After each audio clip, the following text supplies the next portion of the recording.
Happy Friday. Let's make some nectarine preserves. I'm not really big on peaches, but I absolutely love nectarines. I wish they came canned, and you know what? I might do that.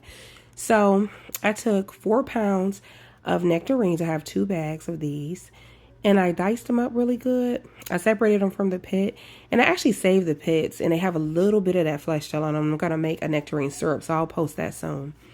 I did 2 tablespoons of lemon juice in here, and I'm going to let this cook down. I'm going to let it sweat down. It took about 30 minutes to get it to the consistency that I really wanted it.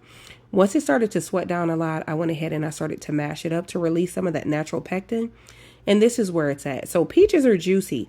Nectarines barely have any juice in them, so just remember that. I use my immersion blender to blend it down some, and it's going to be a preserve because I'm going to leave some chunks in there. I left a chunkier consistency. So this is what it looks like before I add my sugar and my pectin. You're going to add 1 box of pectin to this, and you're going to let it come to not necessarily a rolling boil because this is very thick. So you have to look at it just to kind of see what it does. And this is the consistency of it.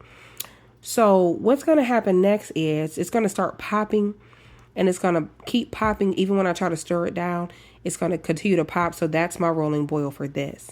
And I'm going to add 5 cups of sugar to this. Now, I know that some people might not want all the sugar. You can get a reduced sugar pectin where you don't have to use as much sugar for it to gel up. This is what it looks like after I added the sugar in it.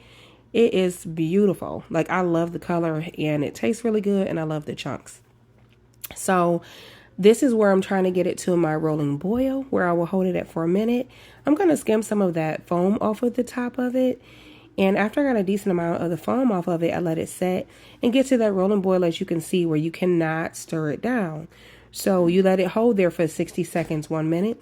And this is what it looks like after I took it off of the eye to start filling up my jars. I did, I believe, 5 half pints, 1 whole pint, and 1 4-ounce jelly jar of this. So I'm loading up my canner. I cleaned my rims with white vinegar and hot jars, hot food. I will say that, so you do have to have hot jars, hot food. You fill it up, the Nesco canner, with hot water 1 and 2 inches over the top.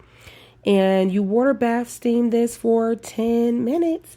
And this is your nectarine preserve. So if you're not big on peaches, try nectarines. You might like it. Happy canning.